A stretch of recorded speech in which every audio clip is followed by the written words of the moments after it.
Justru waktu SMA itu pertama kali bener-bener nyadar, mama tuh ngajak duduk, tolong bantu pikirin, kita nggak bisa lagi bayar kontrakan. Aku nggak pernah ngerasa mobil tuh keren gitu. Kalau aku punya mobil yang keren, aku akan punya satu kelemahan. Semua orang bilang dirinya tuh baik. Jadi akar kejahatan di dunia ini adalah satu menurutku. Menganggap Seperti dosa diri lu pertama. baik, iya.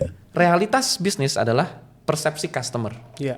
Persepsi customer itu realitas bisnis. Iya. Sekalipun itu sama sekali nggak masuk akal di hitung-hitungan atau di hitam di atas putih, Bener. itu adalah realitas. Iya.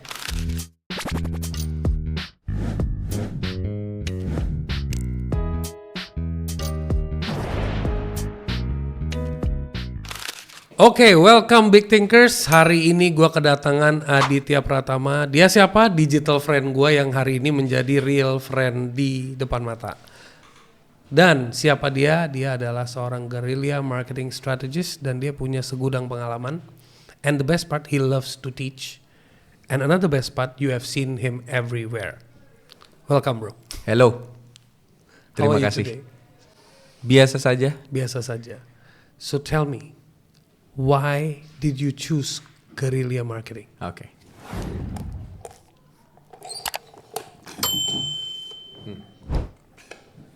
Ini warna apa? Black. Hitam. Perhatiin baik-baik. 1, 2, 3. Oh my God, you are a magician. I just came to know you're a magician.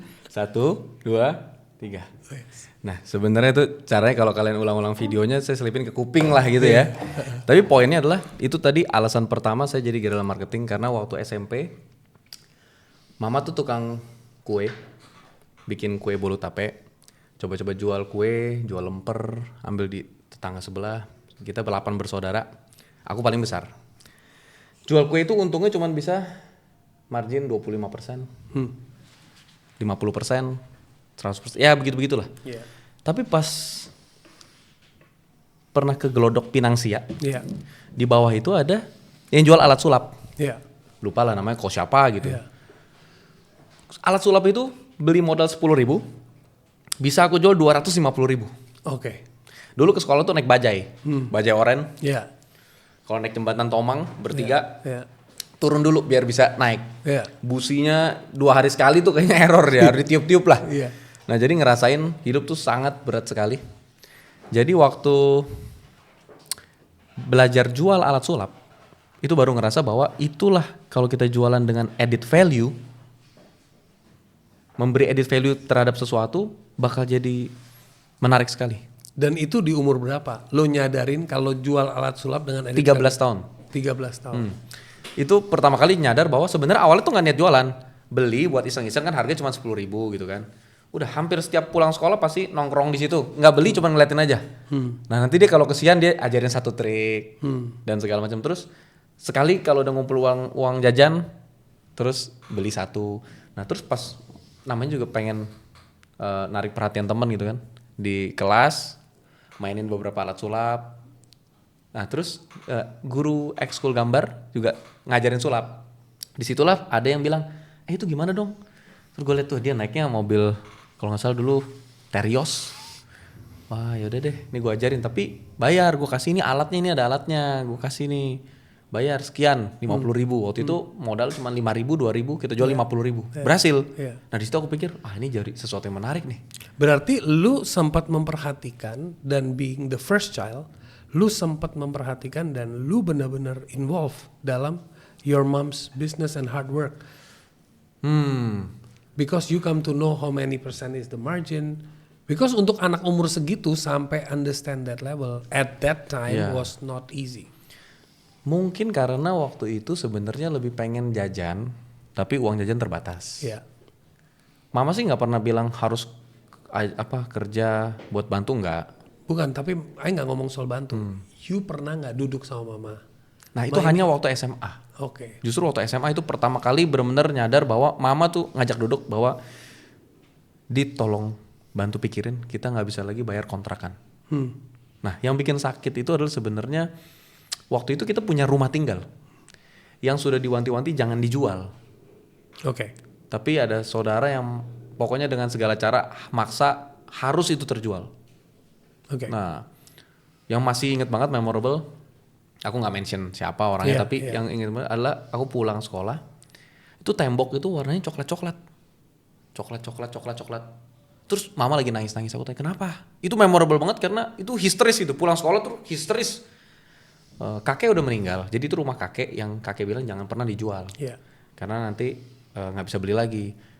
Terus ini coklat apa? Ternyata itu tanah kuburan kakek yang dibawa ke orang pinter, dukun atau apa, terus kayak diciprat-cipratin supaya rumahnya gampang ngejual karena katanya roh kakek membuat rumah ini susah dijual. Oke. Jadi dilakukan akhirnya harus dijual. Nah pas dijual itu aku sih nggak terlalu ngerti ya. Aku mah ya pokoknya di otak waktu anak itu kan kayak point blank gitu. Ya itu yang ada di otak. Nggak mikirin hal-hal seserius itu. Cuman pas ngeliat mama nangis itu aku kayak ada apa sih dan segala macam. Yeah. Nah poin itulah yang mungkin bikin aku agak banyak berpikir. Nah terus baru SMA mama akhirnya karena udah hasil jualan rumah itu dipakai buat ngontrak ke kontrakan sampai akhirnya uangnya habis. Itu saat aku SMA. Nah di SMA itu mama bilang gini gimana ya kita nggak bisa bayar kontrakan lagi. Strategi pertama langsung aku pakai crowdfunding.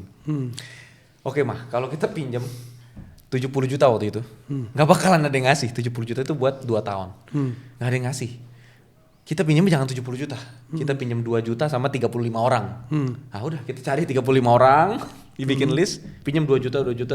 Akhirnya dapat.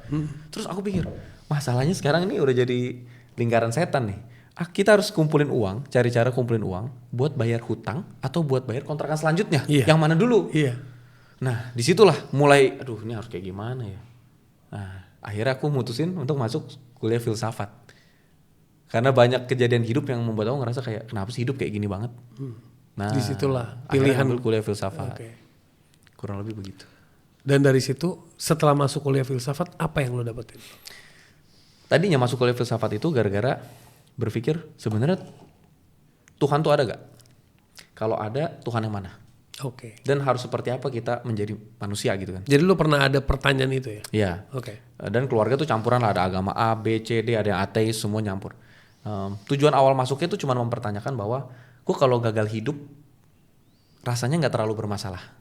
Misalnya gagal hidup tuh jadi orang miskin mati ya udahlah.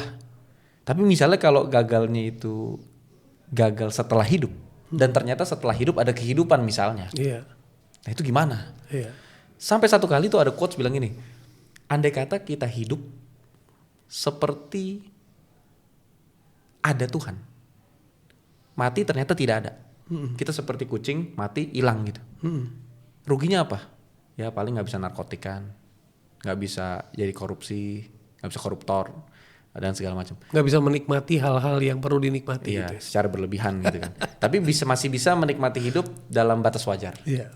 Tapi kalau misalnya kita hidup seperti tidak ada Tuhan, terus pas mati ternyata ada. Nah itu mati beneran tuh. Iya. Nah di situ aku mikir kayak berarti kalau kayak gitu dari dua probabilitas ini paling masuk akal hidup seperti ada Tuhan dan walaupun mati ada nggak ada urusan lah. Iya. Supaya nggak resiko. Lebih bagus awalnya itu. gitu. Iya. Karena waktu itu awalnya hidup tuh kan agak nggak teratur dan nggak terarah. Ya cuman ngerasa satu hati kosong, dua nggak ada tujuan hidup. Terus kalau nggak ada tujuan hidup mau ngapain? Akhirnya pertama kali lulus SMA sebenarnya kalau ditanya hobi ada tujuan hidup itu aku pengen jadi detektif swasta. Oke. Pengen jadi seperti detektif Conan udah gitu doang. Waktu itu akhirnya daftar ke Universitas Tarumanegara, apply beasiswa. Terus aku ranking 1 SMA. Jadi pas ngobrol sama psikolognya, dia bilang kamu kayaknya nggak cocok deh ngambil hukum. Karena waktu itu aku bilang aku pikir kalau mau jadi detektif tuh ambil hukum, masuk ke kepolisian, jadi detektif kepolisian, terus keluar jadi detektif swasta. Terus pas ngobrol-ngobrol ternyata detektif swasta tuh nggak kayak yang di film-film atau yang komik yang aku tonton. Ternyata detektif swasta tuh nyelidikin perselingkuhan, kucing hilang gitu-gitu. Nggak pembunuhan di ruang tertutup gitu, enggak. Nah disitulah aku pikir That's berarti when your eye open deh. iya kayak oh hidup nggak seperti itu ya. Nah terus mau ngapain hidup ya? Nggak ada tujuan. Karena misalnya gini, cari uang. Aku juga nggak terlalu tertarik untuk itu waktu itu. Sampai sekarang juga mirip-mirip dalam artian uang buat apa? Kalau ada orang tujuannya beli mobil, dia akan cari uang. Aku nggak pernah ngerasa mobil itu keren gitu. Karena aku merasa kalau aku punya mobil yang keren, aku akan punya satu kelemahan. Akan susah nyari pacar yang tulus. Kalau mobil aku keren, aku harus milah lagi mana yang orang pacaran sama aku tuh gara-gara mobil atau yang because sama of gara-gara you. aku. Iya. Itu lebih susah daripada ini udah mendingan nggak usah punya mobil sekalian gitu. Iya. Yang kedua hobi aku murah semua, nggak ada hobi yang butuh duit gitu. Hobinya cuman bengong, menyendiri, nonton Netflix ya itu kan cuma berapa puluh ribu lah sebulan. Iya, betul. Itu pun ada layar kaca 21, lebah ganteng. Iya. Jadi itu nggak terlalu mahal lah gitu, walaupun ada kuota. Terus ngelihat itu akhirnya ngerasa duit juga nggak terlalu butuh-butuh banget. Satu-satunya kendala aku nyari duit cuma buat ngebantu jangan sampai adik nggak sekolah, jangan sampai rumah kontrakan nggak bisa kebayar. Udah itu doang. Oke. Dan setelah lulus filsafat, what did you learn? Awalnya aku masuk untuk mencari apakah Tuhan itu ada atau enggak. Dan kalau ada aku harus ngapain. Tapi setelah lulus, aku baru tahu bahwa kenapa selama ini pencarian aku tuh tidak berujung mendapatkan jawabannya.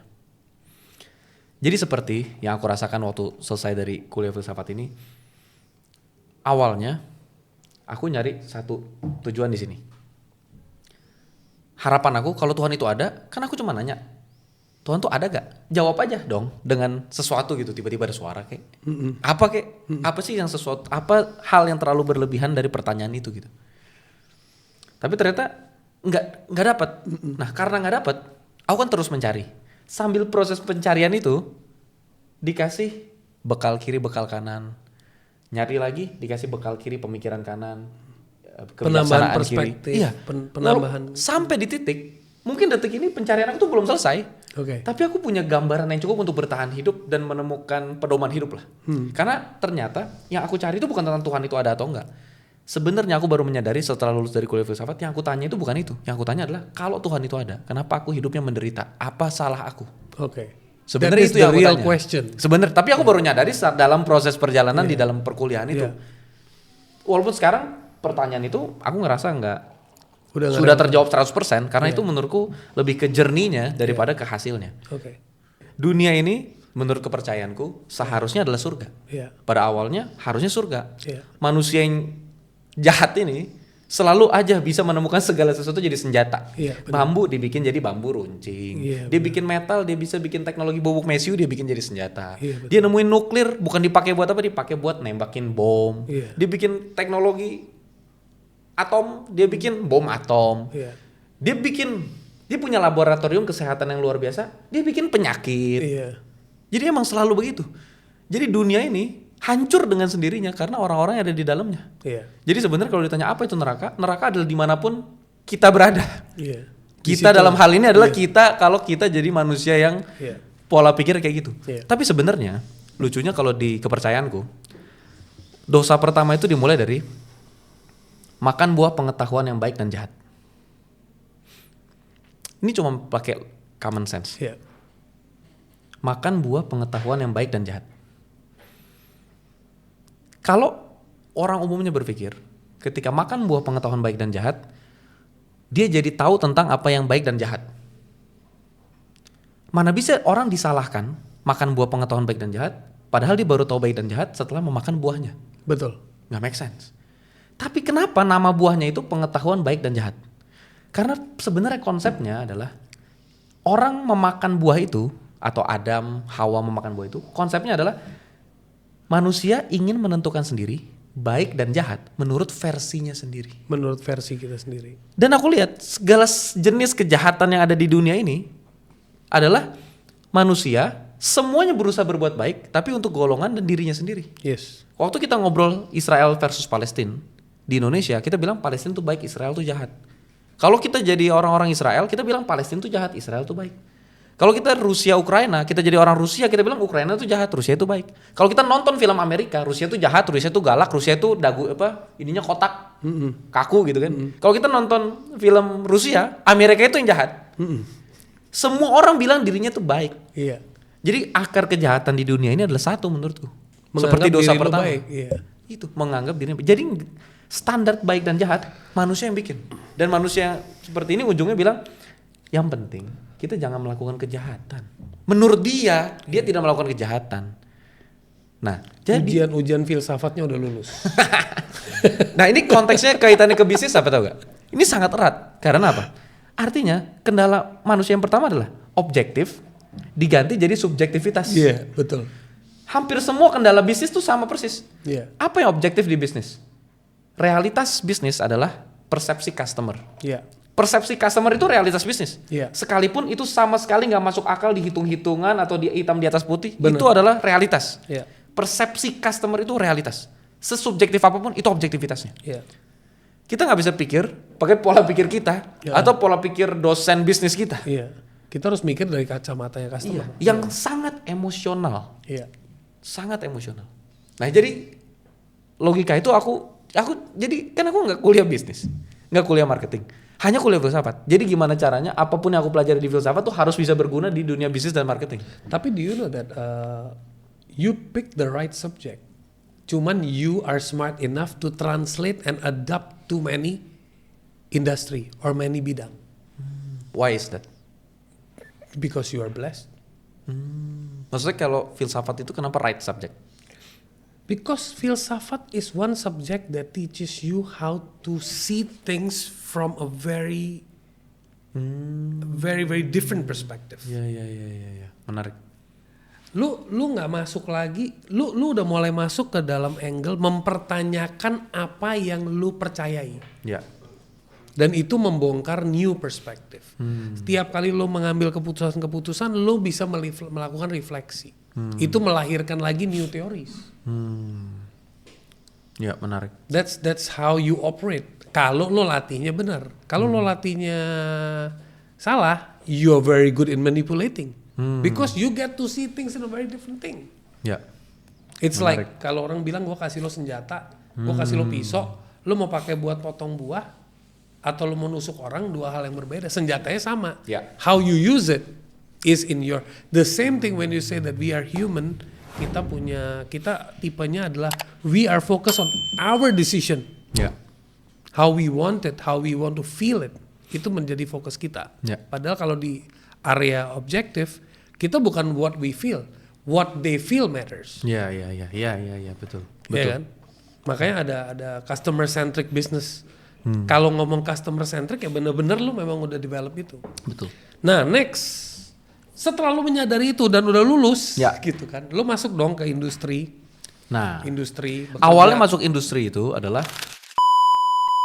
jadi guerrilla marketing strategis. Konsep marketing yang dibawa sama J. Conrad Levinson. Guerrilla itu adalah konsep yang paling populer di hampir semua jenis film. Guerrilla artinya sesuatu yang kecil menang lawan sesuatu yang besar. Intinya yang dia tanamin adalah insecurity. Orang yang rambutnya lurus dibikin pengen dikeriting. Orang rambutnya keriting dibikin pengen lurus. Dan selalu gitu. Jadi nggak pernah ada titik cantik. Cantik adalah apapun yang bukan kamu. Iya.